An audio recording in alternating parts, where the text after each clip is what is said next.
حول ولا قوة إلا بالله العلي العظيم أعوذ بالله السميع العليم من الشيطان اللعين الرجيم بسم الله الرحمن الرحيم الحمد لله الذي هدانا لهذا وما كنا لنهتدي لولا أن هدانا الله لقد جاءت رسل ربنا بالحق الصلاة والسلام التحية والإكرام على صاحب الحوض الكوثر والخطبة والمنبر والركن والمشعر والوجه الأنور والخد الأقمر والجبين الأزهر والنصب الأطهر والحسب الأشهر صاحب الفضل والعطاء والجود والسخاء والنور والضياء العبد المؤيد والرسول المسدد مولانا أبي القاسم محمد وعلى عطرته الطاهرة وذريته النجباء السعداء لا سيما على بقية الله الأعظم في الأرضين أما بعد فقد قال رب العالمين في كتابه المبين بسم الله الرحمن الرحيم وبرا بوالدتي ولم يجعلني جبارا شقيا صلوات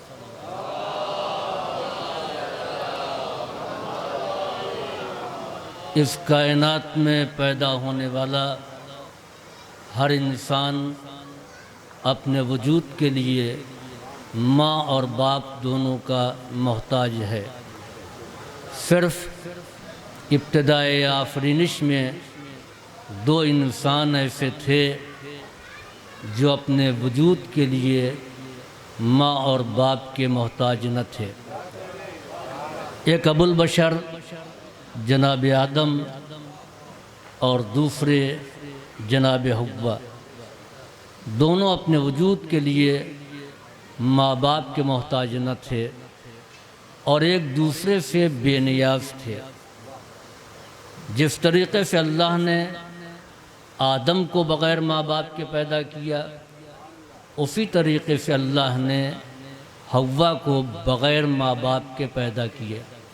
اس کے بعد اس کائنات میں آنے والا ہر انسان اپنے وجود کے لیے ماں باپ کا محتاج قرار پایا۔ کاروان آدمیت و انسانیت بڑھتا رہا، لوگ پیدا ہوتے رہے، انبیاء دنیا میں آتے رہے، لیکن کوئی ایسا نہ ہوا کہ جو بغیر ماں باپ کے پیدا ہوتا۔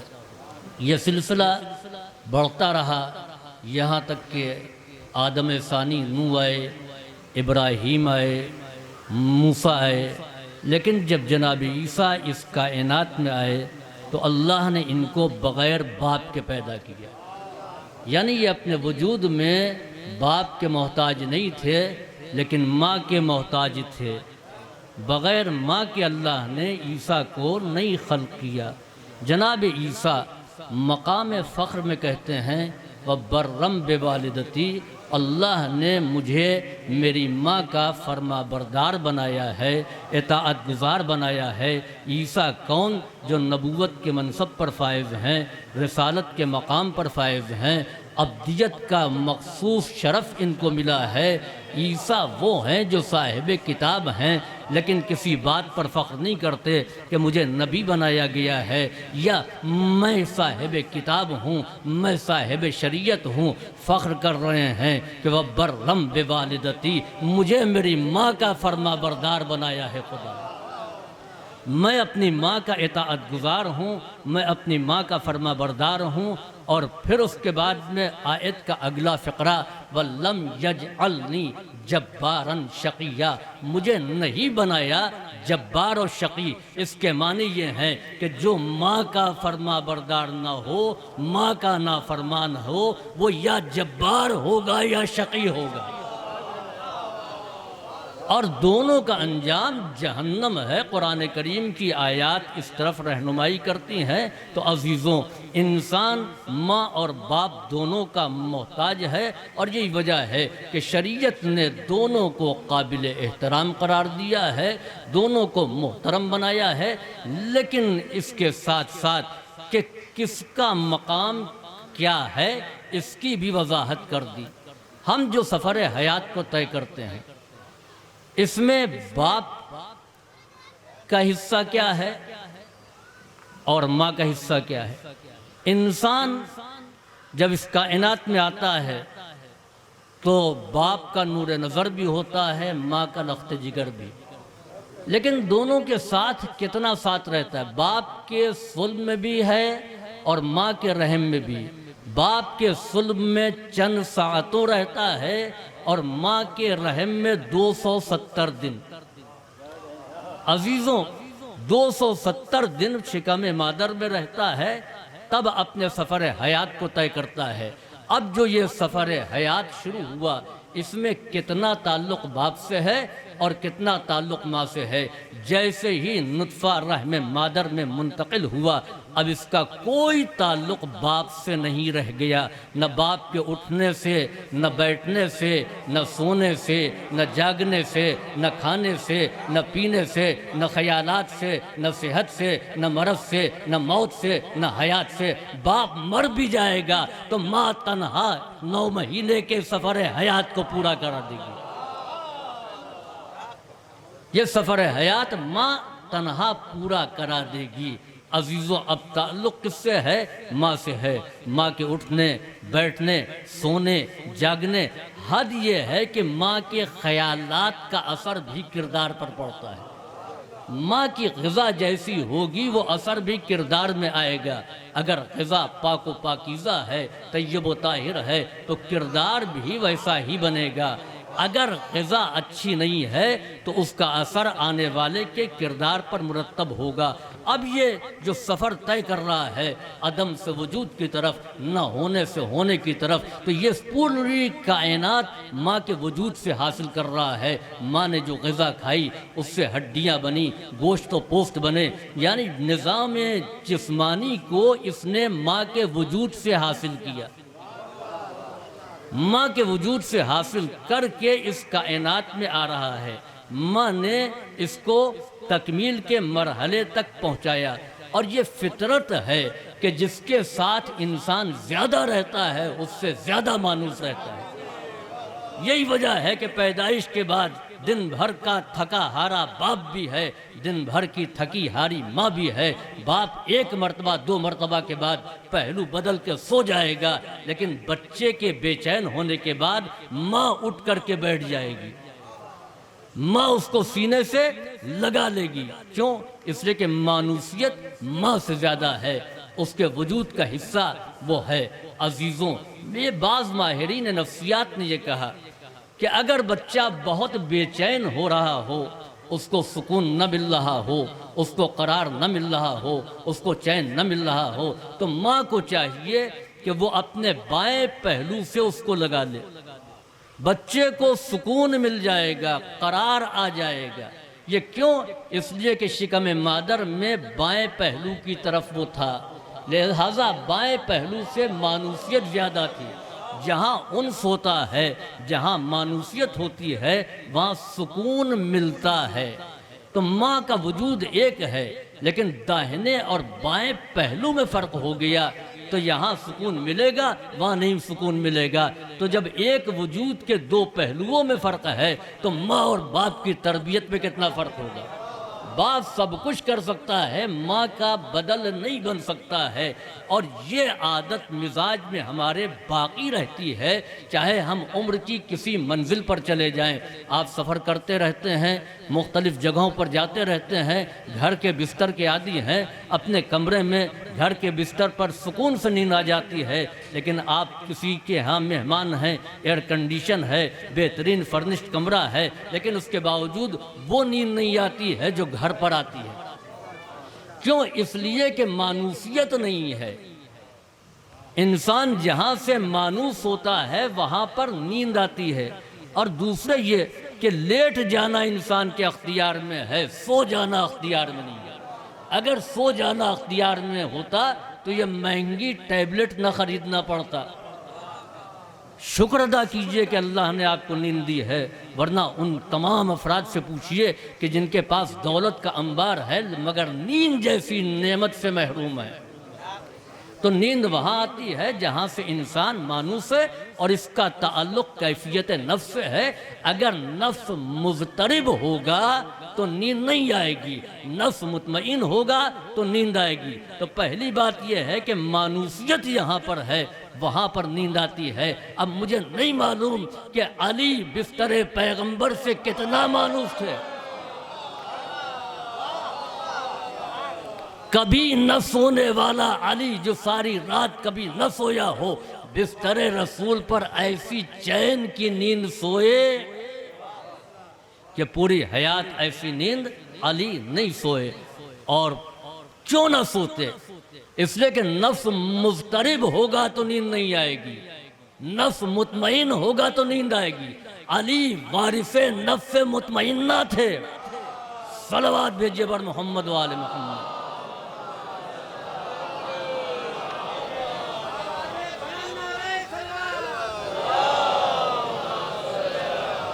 یہی وجہ ہے دین نے تربیت کا ذمہ دار ماں کو بنایا ہے، باپ کو ولی بنایا ہے، لیکن تربیت ماں کی ذمہ داری ہے۔ باپ کتنا ہی کامل ہو، باپ کمالات کے کسی درجے پر ہو، لیکن جب تک کہ باکمال ماں نہیں ہوگی تو بیٹے کا کمال، باپ کا کمال بیٹے کے لیے کافی نہیں ہوگا۔ باپ کا کمال اگر بیٹے کے لیے کافی ہوتا تو علی جیسا باکمال باپ کبھی عقیل سے یہ نہیں کہتا کہ بھائی عقیل ایسے قبیلے کا پتہ بتاؤ کہ جو شریف ہو، بہادر ہو، جس کا نام عرب میں ہو، لوگ اس کی شجاعت کو جانتے اور پہچانتے ہوں، اور ان خصوصیات کی حامل خاتون اس قبیلے میں تلاش کرو۔ سوال یہ پیدا ہوتا ہے کہ امیر المومنین زیادہ جانتے تھے یا عقیل جانتے تھے؟ کیوں آپ نے جناب عقیل سے یہ سوال کیا؟ عقیل سے کیوں پوچھا؟ وہ جو صلبوں کو دیکھ کر کے تلوار چلائے کہ 70 صلب کے بعد پیدا ہونے والا مومن ہے یا کافر، کیا وہ عرب کے قبیلوں کے بارے میں نہیں جانتا تھا؟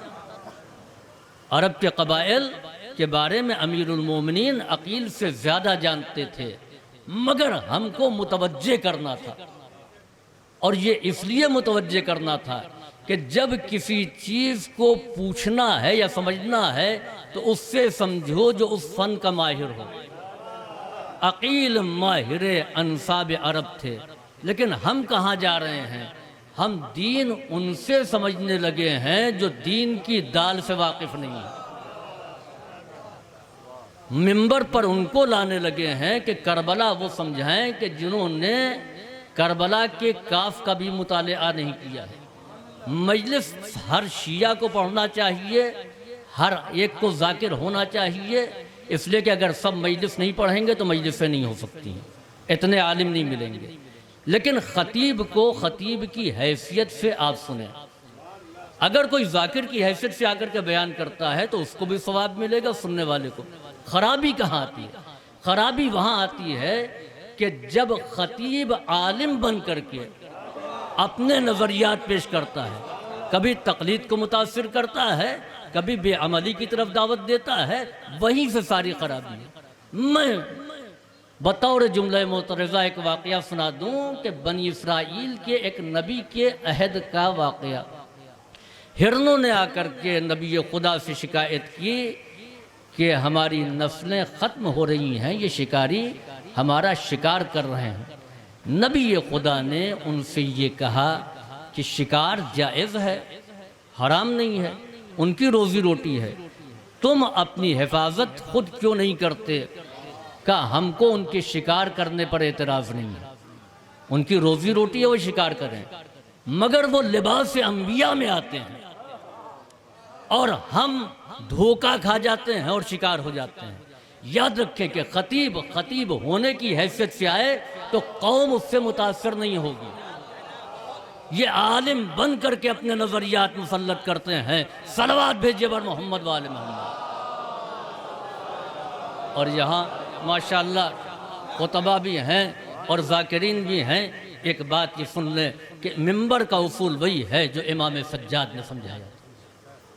ہم تو اس مجمع کے سامنے پڑھ رہے ہیں کہ جو مجمع چاہنے والا ہے، ماننے والا ہے، بات سننے والا ہے، امام اس مجمع کے سامنے خطاب کرنے کے لیے تیار ہو گئے جو امام کو نہیں پہچانتا اور امام کا دشمن ہے۔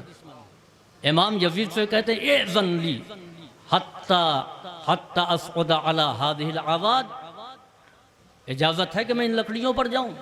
اس کی وضاحت کا موقع نہیں ہے، صرف ایک جملہ، اتکلم بکلمات فیہن رضا للہ ولہؤلاء الجلساء اجر و ثواب۔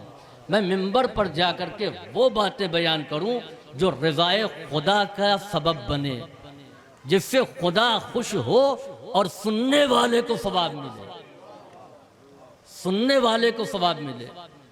یہ ہے منبر کے آداب جو امام سجاد نے بتائے ہیں۔ ہم کیا ہیں؟ خود ہمارا مزاج کہ ہم ایسی باتیں پڑھیں جس سے لوگ خوش ہو جائیں اور واہ واہ کر دیں، دوبارہ پھر بلا لیں۔ کیا معنی؟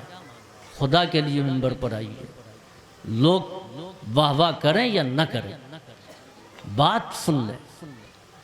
اکثر وہاں ہم جا رہے ہیں کیا پسند کیا جائے گا، یعنی اگر ہم اس راہ کو نہ چھوڑتے تو آپ بھی ان تمام چیزوں کے سننے کے عادی ہوتے جو سماج اور معاشرے کی ضرورت ہے، مگر ہم نے ایسا مزاج بنا دیا ہے کہ لوگ کیا پسند کرتے ہیں۔ یاد رکھیں جب تجارت کی جاتی ہے تو لوگوں کی پسند کا خیال رکھا جاتا ہے، دکان میں وہی مال بھرا جاتا ہے، لیکن جب انسان طبیب ہوتا ہے، ڈاکٹر ہوتا ہے، تو مریض کی پسند کی دوا نہیں دیتا،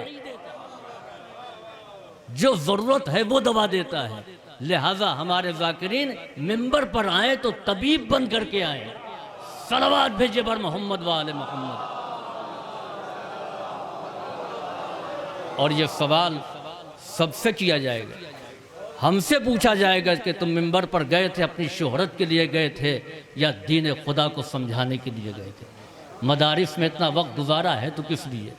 اور پھر بانی مجلس سے پوچھا جائے گا یہ بتاؤ کہ تم نے مجمع کے لیے مجلس کی تھی یا رضا پروردگار کے لیے یا ہمارے دین کو سمجھانے کا اہتمام کیا تھا؟ اور پھر سامعین سے پوچھا جائے گا کہ تم مزے کے لیے آئے تھے یا دین کو سمجھنے کے لیے آئے تھے؟ صلوات بھیجیے بر محمد وآل محمد۔ تو عزیزوں، امیر المومنین نے جناب عقیل سے کہا ام البنین سے عقد ہو گیا۔ آپ دیکھیں کہ اثر کیا ہے ماں کا بیٹے کے کردار پر۔ امیر المومنین کے دو بیٹے، یوں تو بہت سے بیٹے تھے لیکن دو بیٹے جو بہت زیادہ مشہور و معروف ہوئے، ان میں ایک محمد حنفیہ اور ایک جناب عباس۔ جنگ جمل میں محمد حنفیہ جب 2-3 مرتبہ محاذ سے واپس آئے اور اس کے بعد امیر المومنین نے کہا کہ میدان میں جاؤ تو قدم رک گئے، تھک چکے تھے، بابا کسی اور کو بھیج دیجئے۔ امیر المومنین نے کہا کہ یہ تمہاری ماں کے شیر کا اثر ہے۔ عزیزوں، بیٹے دونوں علی کے ہیں، یعنی کربلا میں جناب عباس اور یہاں محمد حنفیہ۔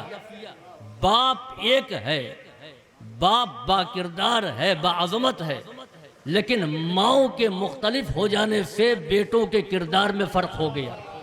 وہ محمد حنفیہ ہیں کہ جن کے قدم جنگ سے رک رہے تھے، یہ عباس ہے جو کربلا میں بار بار اذن وغا مانگ رہے تھے۔ وہ حنفیہ کے شیر کا اثر تھا، یہ ام البنین کے شیر کی تاثیر ہے۔ صلوات بھیجئے بر محمد و آل محمد۔ ماں کا کردار بہرحال بیٹے کی کردار میں ایک نمایاں رول ادا کرتا ہے۔ چنانچہ جنگ خیبر لشکر اسلام مسلسل 3 دن تک شکست کھاتا رہا، ہزیمت پر ہزیمت۔ آخر میں نبی کریم نے ارشاد فرمایا لأوتین الرائط غدا رجلا غیر فرار یحب اللہ ورسولہ ویحبہ اللہ ورسولہ۔ لأوتین الرائط، میں ضرور علم دوں گا، غدن کل، رجلا جو مرد ہوگا، کرار ہوگا، آگے بڑھ کر کے حملہ کرنے والا ہوگا، غیر فرار ہوگا، میدان سے فرار اختیار کرنے والا نہیں ہوگا۔ یحب اللہ، وہ خدا سے محبت کرے گا، ورسولہ، اور اس کے رسول سے محبت کرے گا، ویحبہ اللہ ورسولہ، اور اس کے اللہ اور اس کا رسول بھی اس سے محبت کرتا ہوگا۔ سب مطمئن تھے کہ ہمیں میں سے کسی کو علم ملے گا، جنگ خیبر نہیں پڑھنا ہے، صرف اتنا ہی جتنا موضوع سے متعلق ہے۔ آخر میں طی الارض کر کے امیر کائنات مدینے سے خیبر پہنچ گئے۔ نبی کریم نے علم امیر المومنین کے حوالے کیا۔ حارث مقابلے میں آیا، مارا گیا۔ انتر نے مقابلہ کیا، قتل کر دیا گیا۔ یہودی شکست کھا کر کے بھاگے، یہاں تک کہ قلعہ قموس میں داخل ہو گئے۔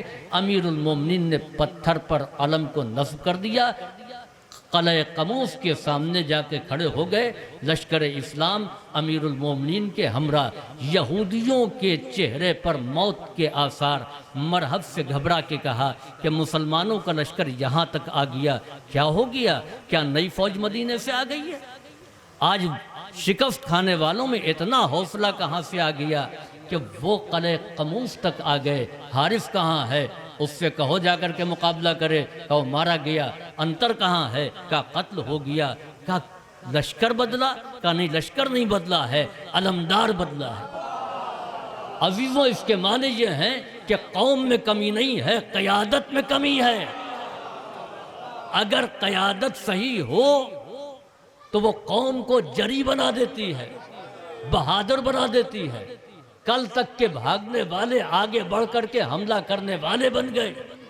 یہی وجہ ہے کہ قائد ایسے کو بنائے کہ جو شجاع ہو، مصلحت پسند نہ ہو۔ صلوات بھیجئے بر محمد و آل محمد۔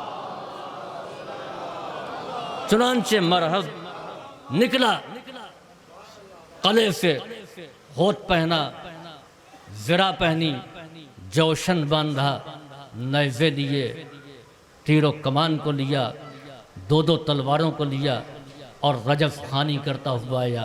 کون ہے کس کی موت یہاں تک لے آئی ہے؟ کیا وہ اپنی زندگی نہیں چاہتا میرے مقابلے میں؟ اور اس نے وہیں سے للکارا انا الذی سمتنی امی مرحبا، میں وہ ہوں کہ میری ماں نے میرا نام مرحب رکھا۔ امیر المومنین نے اس کے جواب میں یہ نہیں کہا کہ میں صاحب ذوالفقار ہوں، شیر یزدہ ہوں، شاہ لا فتح ہوں، میرے مقابلے میں کوئی ٹک نہیں سکا ہے، امر کو میں نے قتل کیا ہے۔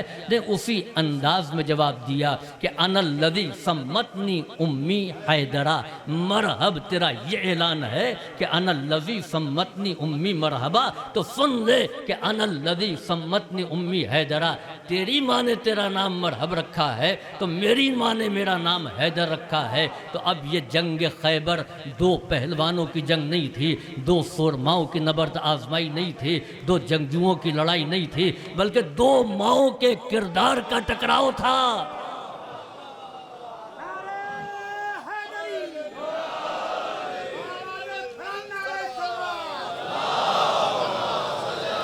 یہ ماں ہے جو مرحب بناتی ہے، یہ ماں ہے جو حیدر بناتی ہے۔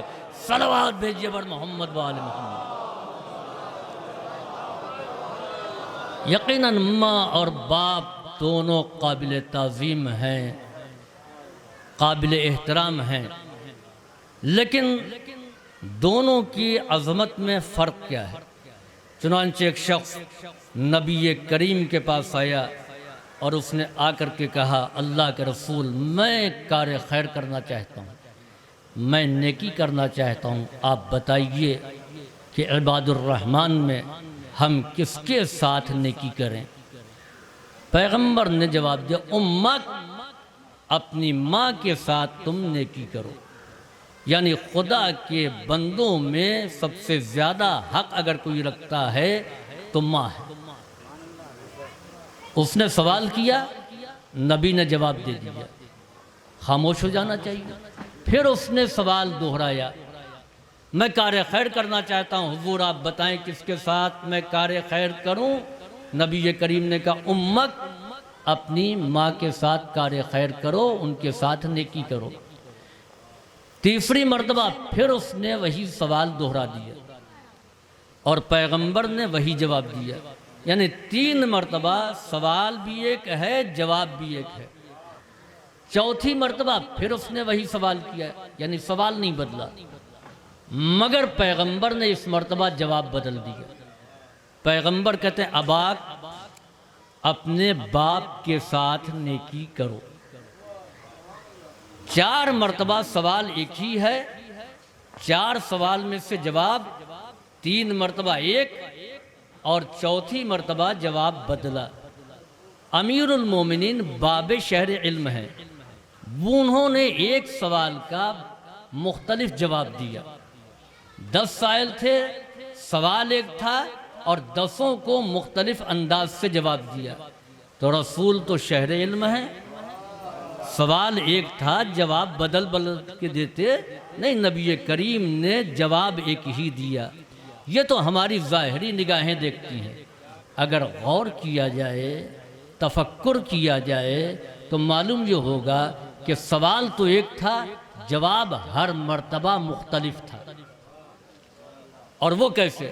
جب پہلی مرتبہ اس نے کہا کہ میں نیکی کرنا چاہتا ہوں تو پیغمبر نے کہا ماں کے ساتھ نیکی کر، تو ماں کی زحمت کو دیکھا، اور وہ ایسی زحمت ہے کہ جس میں باپ شریک نہیں ہے۔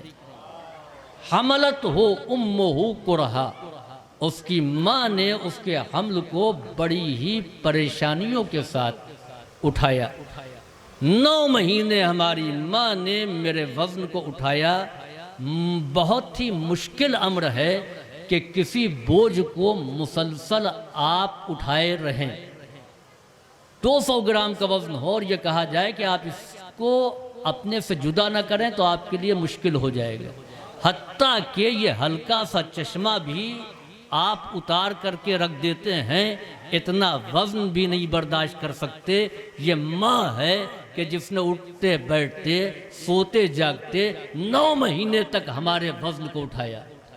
تو پہلی مرتبہ پیغمبر نے جب کہا امک، تو ماں کی اس زحمت کو پیش نظر رکھا، حمل کے اٹھانے کی زحمت۔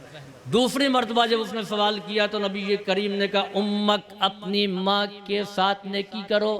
تو قرآن کریم کہتا ہے حملت ہو امہ کرہا ووضعت ہو کرہا، اس کی ماں نے بڑی زحمتوں کے ساتھ اس کو جنا، یعنی موت و حیات کی کشمکش سے گزر کر کے اس کو وجود اس نے بخشا۔ تو اس کے معنی یہ ہے کہ دوسری زحمت وہ ہے کہ جہاں باپ نہیں ہے ماں تنہا ہے۔ تو پہلی مرتبہ جب کہا امت تو حمل کی دشواریوں کو دیکھا، دوسری مرتبہ کہا امت تو وضع حمل کی زحمتوں کو دیکھا، تیسری مرتبہ جب اس نے سوال کیا تو پیغمبر نے کہا امت۔ اب یہاں تیسری زحمت وہ ہے کہ جہاں ماں تنہا ہے، باپ شریک نہیں ہے۔ والوالدات یرضعن اولادہن حولین کاملین، ماؤں کو چاہیے کہ اپنے بچوں کو مسلسل 2 سال تک دودھ پلائیں۔ تو رضاعت کی منزل وہ ہے کہ جہاں ماں تنہا ہے تو پہلی مرتبہ حمل کی دشواریوں کو دیکھا، دوسری مرتبہ وضع حمل کی زحمتوں کو دیکھا، اور تیسری مرتبہ رضاعت کی تکلیفوں کو دیکھا۔ اور ان تینوں زحمتوں کو دیکھنے کے بعد پیغمبر نے 3 مرتبہ کہا کہ ماں کے ساتھ نیکی کرو، ماں کے ساتھ نیکی کرو، ماں کے ساتھ نیکی کرو، اور پھر اس کے بعد میں کہا اباک، باپ کے ساتھ۔ پیغمبر اگر باپ کا ذکر نہ کرتے تو ہم یہی سمجھتے کہ نیکی صرف ماں کے ساتھ کرنا ہے، نہیں، باپ کا ذکر کیا تو اس کے معنی یہ ہے کہ باپ کے ساتھ بھی حسن سلوک کرنا ہے، لیکن مقدار بتا دی۔ ماں کے لیے 3 مرتبہ کہا، باپ کے لیے 1 مرتبہ کہا۔ جتنا حسن سلوک باپ کے ساتھ کر سکتے ہو کرو، اس سے 3 گنا ماں کے ساتھ کرنا چاہیے۔ صلوات بھیجیے بر محمد و آل محمد۔ اس سے 3 گنا زیادہ ہے، ماں کے ساتھ نیکی کرنا چاہیے۔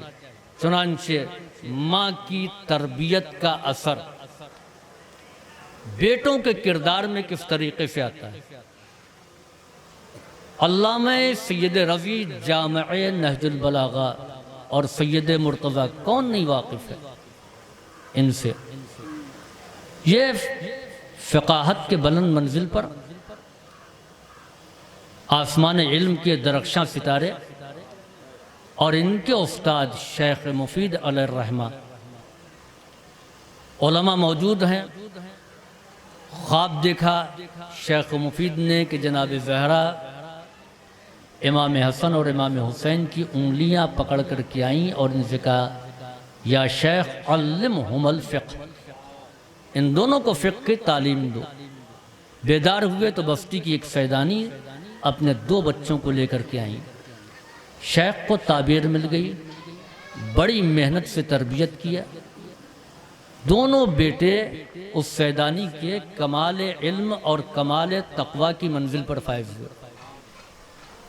تذکرۃ العلماء میں ایک واقعہ ملتا ہے کہ ایک موقع تھا کہ جہاں پر ایک مسجد کا سنگ بنیاد رکھا جانا تھا، بہت سے علماء موجود تھے۔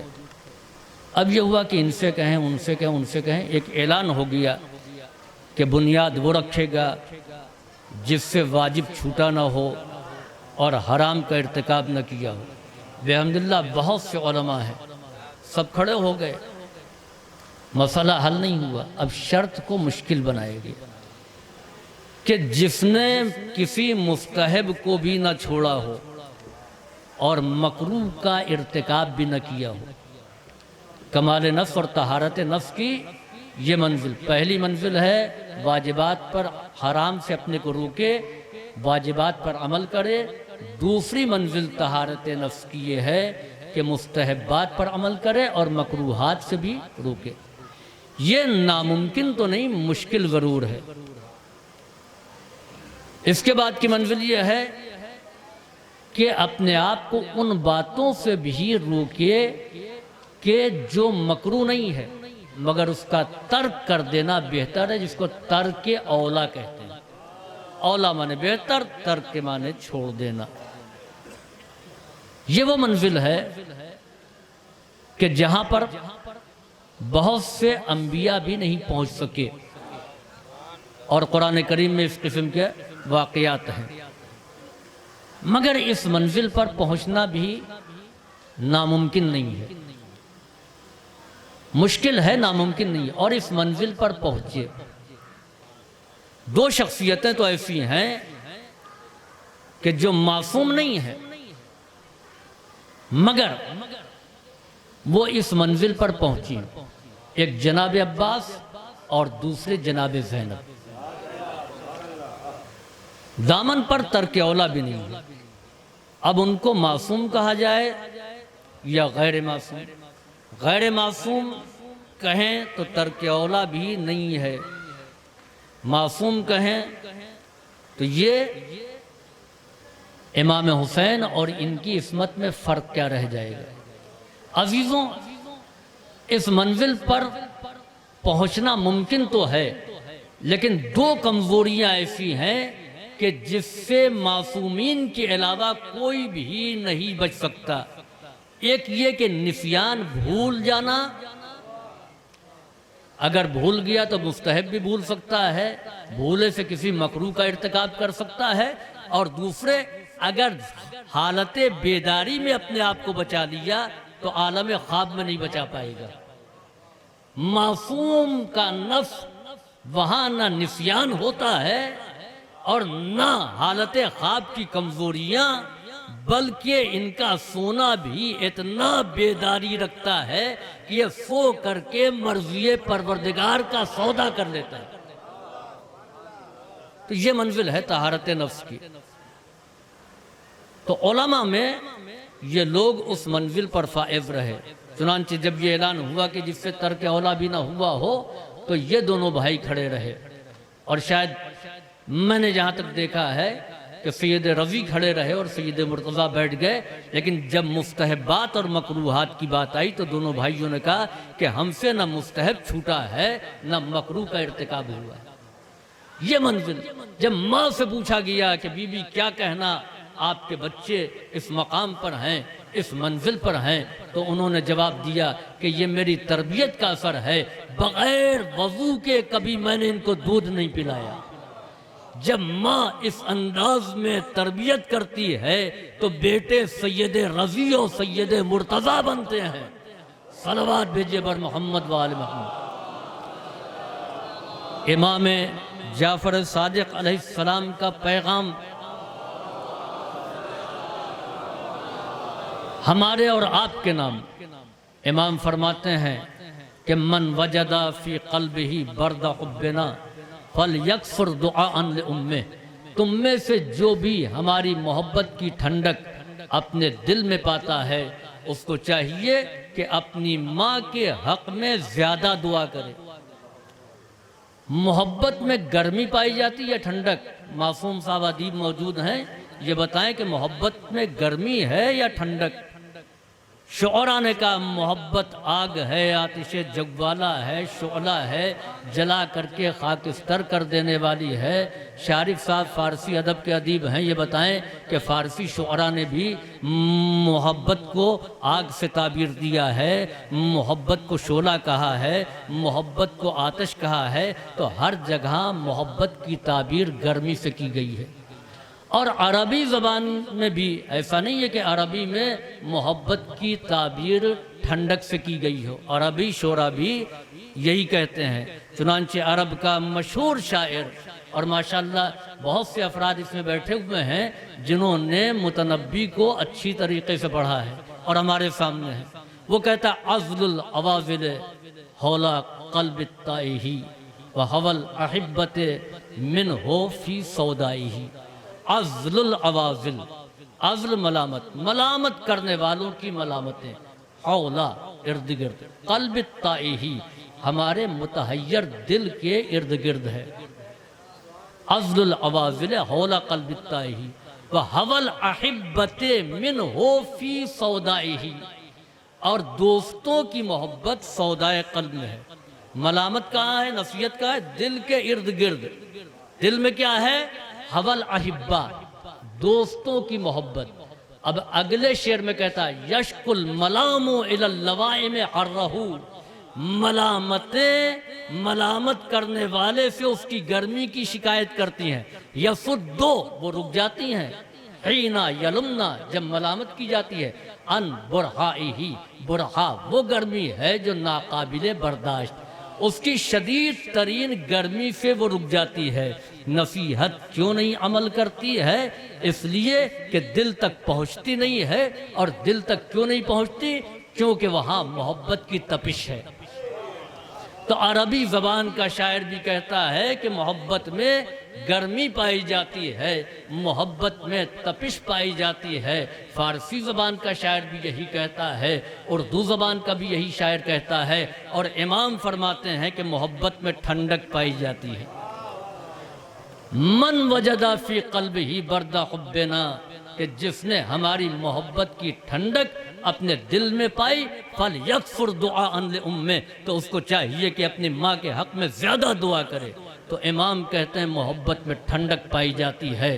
اب یہاں سے محبت کی دو قسمیں ہیں، ایک محبت دنیا جس میں گرمی پائی جاتی ہے، ایک محبت اہل بیت جس میں ٹھنڈک پائی جاتی ہے۔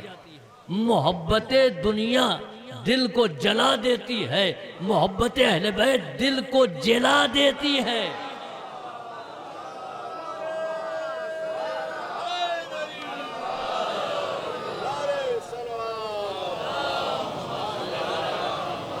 محبت دنیا میں عاشق کا دل جلتا ہے، رقیبوں کے دل ٹھنڈے رہتے ہیں، اور محبت اہل بیت میں عاشق کا دل ٹھنڈا رہتا ہے، رقیبوں کے دل جلتے ہیں۔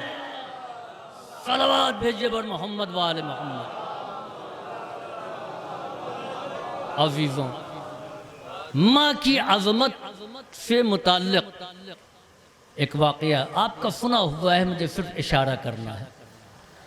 اویس قرنی کا نام سنا، رسول کے صحابی اور سچے محب، پیغمبر اسلام کو دیکھا نہیں، نبی کریم سے ملاقات نہیں کی، لیکن اٹھتے بیٹھتے ہر وقت نبی کا ذکر۔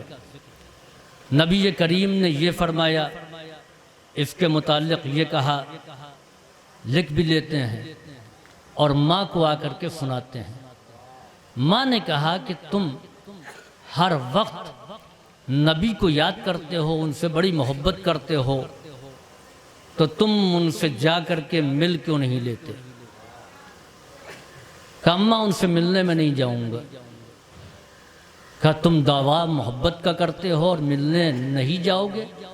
کہا ان سے محبت کرتا ہوں اسی لیے نہیں جاؤں گا۔ کہا وہ کیا؟ کہا نبی کا یہ کہنا ہے کہ ماں کی خدمت میں کوتاہی نہ کرو، ماں کی خدمت تمہارے لیے واجب ہے، ان سے محبت کرتا ہوں لہٰذا ان کے حکم میں پر عمل کرنا میرے لیے لازم اور واجب ہے۔ میں روزانہ کما کر کے لاتا ہوں تو چولہا جلتا ہے، میں نہ رہوں گا تو گھر میں غلہ کہاں سے آئے گا، آپ کا کیا ہوگا؟ ماں نے کہا میں انتظام کر دیتی ہوں، تھوڑا تھوڑا پس انداز کیا۔ کہا دیکھو اتنا راشن ہے، تم جاؤ جا کر کے رسول کریم سے ملاقات کراؤ، لیکن یہ خیال رہے کہ وہاں قیام نہ کرنا۔ یمن سے مدینے آنا 3 دن آنے میں 3 دن جانے میں، غریب آدمی ہے، چرواہی کا کام کرتے ہیں، پیدل آنا ہے، وہاں سے پیدل چل کر کے 3 دن میں پہنچنا ہے، 1 دن قیام کے لیے 7 دن کا موقع کا شب نہ گزارنا۔ اب یہ جب مدینے پہنچے، رسول اللہ کے گھر پر گئے تو معلوم یہ ہوا کہ پیغمبر موجود نہیں ہے، مدینے کے باہر ہیں۔ اب یہ پریشان ہیں، کیا کریں؟ ماں نے کہا تھا قیام نہیں کرنا، رسول کی زیارت کے لیے آئے ہیں، زیارت کیے بغیر کیا چلے جائیں؟ لوگوں سے پوچھا، سب نے جواب دیا جب آئے ہو تو رک جاؤ۔ یہ مطمئن نہیں ہوئی، ماں سے وعدہ کر کے آئے ہیں، ماں نے حکم دیا تھا قیام نہ کرنا۔ آخر میں اس سے ملاقات ہوئی جو مزاج شناس رسالت تھا، کہ یا علی آپ بتائیں کہ ہم کیا کریں؟ ماں نے کہا تھا کہ یہاں پر نہ قیام کرنا، اور قیام نہیں کرتا ہوں تو رسول کی زیارت نصیب نہیں ہوگی۔ امیر المومنین نے سیدھے جواب نہیں دیا، آپ نے کہا یہ بتاؤ کہ رسول کی زیارت واجب ہے یا مستحب؟ کہ رسول کی زیارت مستحب ہے، ماں کی خدمت کا واجب ہے۔ کہ جب واجب مستحب سے ٹکرا جائے تو واجب پر عمل کرو۔ مسئلے کو حل کر دیا، یعنی ایک معیار پیش کر دیا کہ آپ مستحب پر دل کھول کر کے عمل کیجئے، لیکن جب واجبات سے ٹکرا جائیں چھوڑ دیجئے۔ اذا اضرت النوافل بالفرائض فارفضوها، جب یہ نوافل واجبات کو متاثر کرنے لگ جائیں تو اس کو چھوڑ دیا جائے۔ مثلاً نماز شب 2 بجے رات میں ہم نے پڑھ لیا اور نماز صبح مسلسل قضا ہو رہی ہے، تو کہا کہ اب تم نماز شب نہ پڑھو، بعد میں پڑھ لو، لیکن نماز صبح کو نہیں چھوڑ سکتے۔ چنانچہ یہ واپس چلے گئے، ماں کے پاس پہنچے، کیا رسول سے ملاقات ہوئی؟ نہیں ملاقات ہوئی، آپ نے کہا تھا قیام نہیں کرنا، میں نے قیام نہیں کیا۔ ادھر پیغمبر مدینے تشریف لائے اور کہنے لگے میں اپنے دوست کی خوشبو محسوس کر رہا ہوں۔ کوئی آیا تھا؟ عزیزوں، کوئی غنی آیا ہوتا تو مدینے کے غنی پہچان لیتے، یہ بیچارے مفلوق الحال غریب مسافر، کسی نے ان کے آنے کا نوٹس بھی نہیں لیا، اور پیغمبر بار بار کہہ رہے ہیں کہ میں اپنے دوست کی خوشبو محسوس کر رہا ہوں، تو اس کے معنی یہ ہیں کہ ماں کی اطاعت انسان کے کردار میں ایسی خوشبو پیدا کر دیتی ہے کہ جس کا احساس وقت کا نبی کر لیتا ہے۔ صلوات بھیجیے بر محمد و آل محمد۔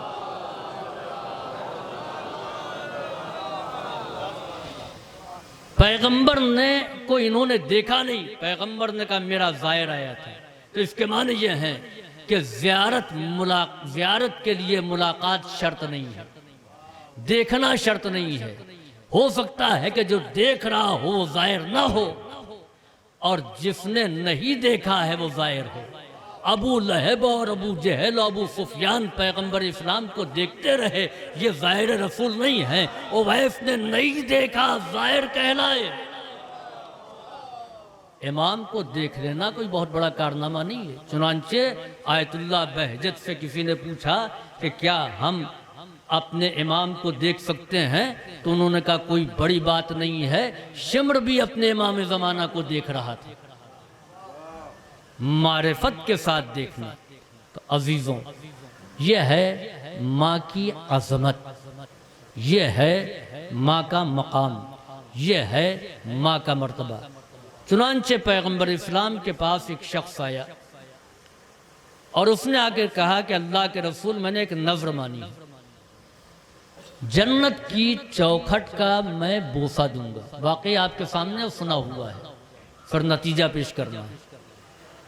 پیغمبر نے سمجھایا کہ ایسی نظر مت مانا کرو جس کو تم ادا نہ کر سکو، لیکن نبی رحمت ہے، بہرحال اس مسئلے کو حل کرنا ہے۔ پیغمبر نے فرمایا کہ ماں کے قدموں کا بوسہ دے دو۔ اس نے کہا یا رسول اللہ، ماں کا انتقال ہو گیا، ماں نہیں ہے۔ کہا اچھا جاؤ، جا کر کے باپ کی پیشانی کا بوسہ دے دو۔ ماں کے قدموں کے لیے کہا، باپ کی پیشانی کے لیے۔ اب ماں اور باپ کی عظمت کے فرق کو سمجھیں کہ ماں کی عظمت باپ سے ایک قامت بلند ہے۔ جو جگہ ماں کے قدموں کی ہے وہ باپ کی پیشانی کی ہے۔ اس نے کہا کہ باپ کا بھی انتقال ہو گیا۔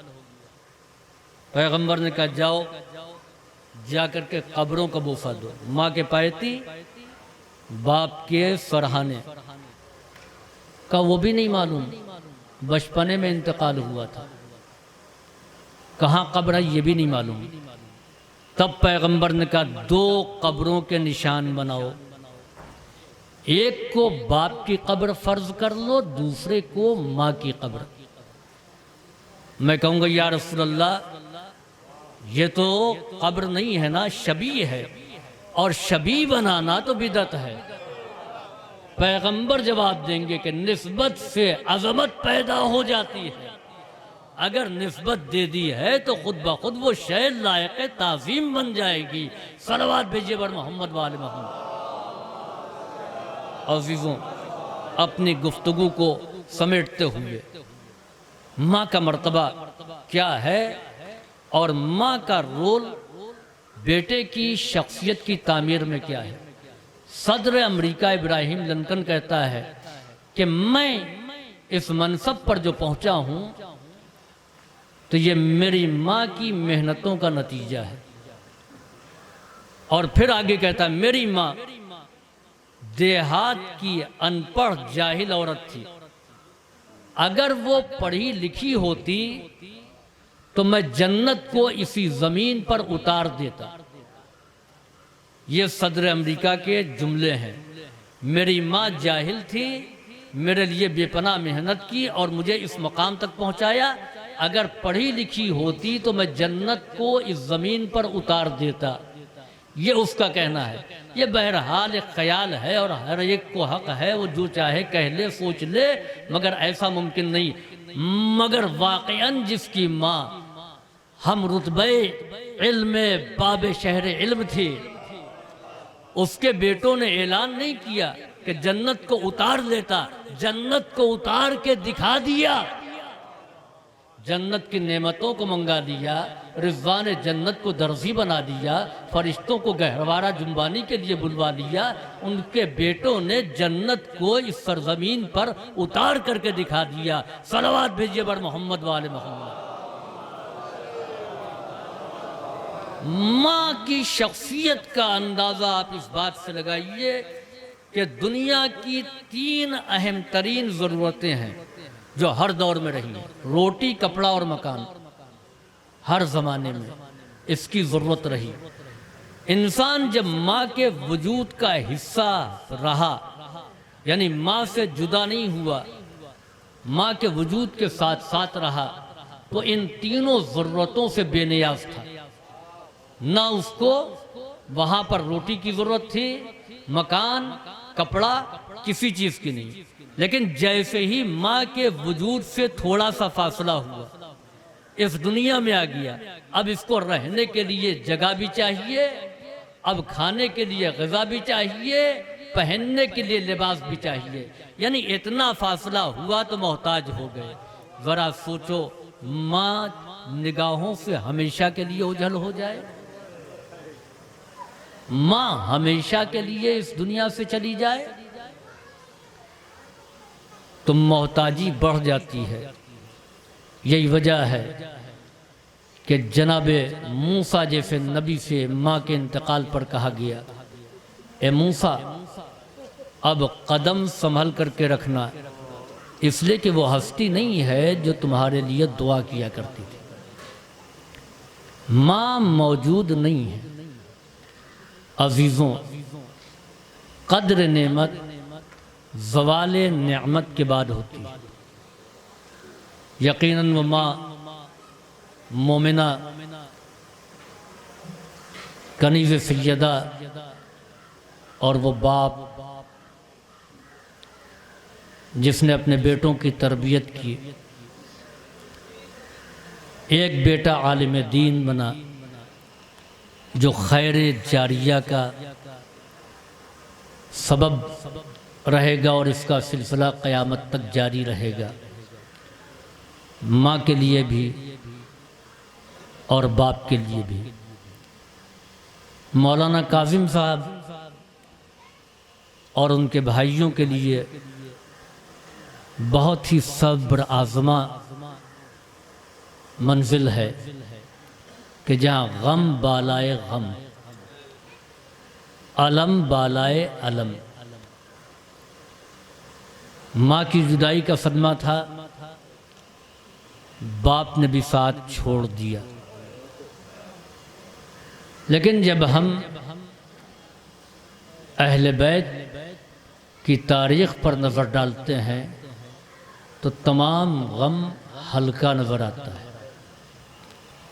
مدینے میں پہلی مصیبت اہل بیت پر اس وقت آئی جب نبی کریم نے وفات پائی۔ 1.5 لاکھ سے زیادہ افراد کلمہ پڑھنے والے تھے، لیکن خاتم المرسلین کے جنازے کو چند افراد کے درمیان دفن کر دیا گیا۔ جب کوئی اس دنیا سے جاتا ہے تو اس کے دروازے پر لوگ تعزیت پیش کرنے کے لیے آتے ہیں، پرسہ دینے کے لیے آتے ہیں۔ شخصیت جتنی عظیم ہوتی ہے اسی اعتبار سے پرسہ بھی پیش کیا جاتا ہے، اسی اعتبار سے آنے والوں کا مجمع بھی ہوتا ہے۔ جناب زہرا غمزدہ ہیں، بابا رخصت ہو گئی۔ فاطمہ کے باپ عام انسانوں کی طرح تو نہ تھا، خاتم المرسلین تھا، سید الانبیاء تھا۔ چاہیے تھا مدینے والوں کو، یمن والوں کو، مکے والوں کو، طائف والوں کو کہ سب مدینے میں آتے، اے بی بی ہم آپ کے باپ کا پرسہ دینے کے لیے آئے ہیں، ہم تعزیت پیش کرنے کے لیے آئے ہیں، لیکن کوئی نہیں آیا۔ ہاں، وفات پیغمبر کے دوسرے دن ایک شور بلند ہوا، اور وہ شور یہ تھا کہ ابو الحسن کو باہر نکالو۔ محمد ابن مسلمہ کے ساتھ بہت سے لوگ آ گئے، فاطمہ کے گھر کو گھیر لیا، کہ علی اگر باہر نہ نکلیں گے تو ہم دروازے میں آگ لگا دیں گے۔ جناب زہرا کہتی اس دروازے میں آگ لگاؤ گے جو آماجگاہ وحی و تنزیل اللہ ہے؟ ہاں ہاں، ہم اس دروازے پر آگ لگا دیں گے۔ اور آگ لگا بھی دی، شعلے بلند ہو گئے۔ بستی میں کسی کے یہاں آگ لگتی ہے تو ہر آدمی پانی لے کر کے دوڑ جاتا ہے۔ فاطمہ کا گھر جل رہا تھا، کوئی نہیں آیا کہ آ کر کے آگ کو بجھا دیتا۔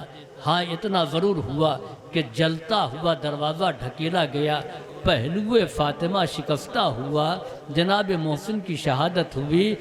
بی بی کو مرثیہ کہنا پڑا کہ صبت علیہ مصائب لو انہا صبت علی الایام سرن لیالیا، کہ ہمارے اوپر وہ مصیبتیں پڑی ہیں کہ اگر یہ مصیبت دن پر پڑتی تو یہ دن سیاہ راتوں میں تبدیل ہو جاتے۔ ہم نے دیکھا کہ یہاں مصائب کا آغاز ہوا تھا، یہاں دروازہ جل رہا تھا، کربلا میں خیمے جل رہے تھے، یہاں ایک محسن کا لاشا تھا، کربلا میں 72 لاشیں پڑے ہوئے تھے۔ اور اس کے علاوہ یہاں میں کہوں گا اے بی بی، یہ مصیبت کی ابتدا ہے۔ آپ کا دروازہ جلا، آپ کا محسن شہید ہوا، لیکن کسی نے آپ کو تماچا تو نہیں مارا، کسی نے تازیانہ تو نہیں مارا، آپ کی ردا تو نہیں چھینی گئی، آپ کے بازو میں ریسمان ظلم تو نہیں باندھی گئی۔ ذرا کربلا میں آئیے، سکینہ کو تماچے لگائے گئے، زینب ام کلثوم کے سروں سے ردائیں چھینی گئیں، ان کے بازوؤں میں رسن کو باندھا گیا۔ ارباب عزا جناب زہرا جب تک زندہ رہیں، غمزدہ رہیں، اذیت میں رہیں، تکلیف میں رہیں، پسلیاں ٹوٹی تھیں، اور اتنی اذیت شہزادی کو ہوتی تھی کہ شہزادی سیدھے چل نہیں پاتی تھی، اکثر اپنے گھر میں اس انداز میں چلتی تھی کہ جیسے کوئی ضعیفہ ہو، اس کی کمر جھک گئی ہو۔ شہزادی کی عمر کیا تھی؟ 18 سال۔ 18 سال میں کیا کسی کی کمر جھک جاتی ہے؟ 18 سال میں شہزادی کی کمر جھک چکی تھی۔ وہ وقت بھی آیا کہ جب بی بی اس دنیا سے رخصت ہونے لگیں، ارباب عزا شب کی تاریکی میں امیر المومنین کے گھر میں شمع کی مدھم روشنی میں علی فاطمہ کو غسل دے رہے تھے، چیخ مار کر کے روئے۔ اصحاب نے پوچھا یا علی آپ کیوں روئے؟ شہزادی کی شہادت کی خبر سن کر کے اس طریقے سے بے قرار نہیں ہوئے جس طریقے سے بے قرار ہو کر کے آپ غسل دیتے وقت روئے۔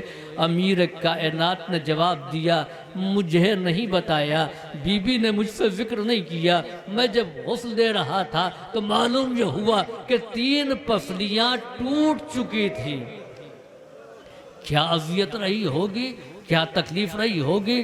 جنازہ تیار کر دیا گیا اور شب کی تاریکی میں مخلص اصحاب کو بلایا گیا۔ جب کوئی مومنہ یا مومن جاتا ہے تو اس کے مشاہد جنازہ کرنے والے بہت سے لوگ ہوتے ہیں، لیکن بدقسمتی یہ کہ باپ کے جنازے میں بھی چند افراد اور بیٹی کے جنازے میں بھی چند افراد، تابوت رکھا ہوا ہے۔ سلمان و ابو ذر بلائے گئے۔ جناب سلمان سے امیر المومنین نے ایک فقرہ کہا، اے سلمان وہ وقت یاد ہے نا کہ جب تم فاطمہ کو رخصت کرا کر کے رسول اللہ کے گھر سے میرے گھر تک لائے تھے؟ اے سلمان اب فاطمہ کو رخصت کرو، یہ آخری رخصتی ہے۔ تابوت زہرا اٹھا، قبرستان تک پہنچے لوگ، تابوت رکھ دیا گیا۔ عزیزوں، جب کسی مومنہ کو دفن کیا جاتا ہے قبر کے قریب جب تابوت پہنچتا ہے نامحرم ہٹ جاتے ہیں، محرم باقی رہتے ہیں، پردہ کر دیا جاتا ہے، اصحاب روک دیے گئے۔ اب کون ہے جو زہرا کو قبر میں اتارے؟ امام حسن اور امام حسین چھوٹے ہیں نا، کم سن ہے نا۔ علی نے جسم اطہر کو اٹھایا، لحد کے قریب آئے۔ جب لاش کو قبر میں اتارنا ہوتا ہے تو بڑے سہارے کی ضرورت ہوتی ہے، کچھ لوگ اوپر ہوتے ہیں، کچھ لوگ نیچے ہوتے ہیں۔ علی فاطمہ کو لیے قبر کے کنارے کھڑے ہوئے ہیں، کیسے سپرد لحد کرے؟ یہ مشکل رسول اللہ نے دیکھی۔ 2 ہاتھ قبر سے برآمد ہوئے، یا علی لاؤ میری امانت کو ہمارے حوالے کر دو۔ یا رسول اللہ آپ کی امانت لایا ہوں مگر بہت شرمندہ ہوں، فاطمہ کی پسلیاں امت نے توڑ دیا، فاطمہ شہید کر دی گئی، فاطمہ مظلومہ ہے۔ یا رسول اللہ آپ کے بعد بڑے ظلم ڈھائے گئے، ہمارا گھر جلا دیا گیا۔ سَيَعْلَمُ الَّذِينَ ظَلَمُوا أَيَّ مُنْقَلَبٍ يَنْقَلِبُونَ أَلَا لَعْنَةُ اللَّهِ عَلَى الْقَوْمِ الظَّالِمِينَ رَبَّنَا تَقَبَّلْ مِنَّا إِنَّكَ أَنْتَ السَّمِيعُ الْعَلِيمُ اللهم افعل بنا ما أنت أهله ولا تفعل بنا ما نحن أهله بجاہ محمد و آلہ الطاہرین۔ اب حضرات سے التماس ہے کہ ایک مرتبہ سورہ الحمد اور سورہ توحید کی تلاوت کر کے مرحومہ امیر باندی بنت قمر حسین مرحوم و مرحوم حیدر مہدی ابن محمد نقی مرحوم تقی مرحوم کے نام ایصال فرما دیں۔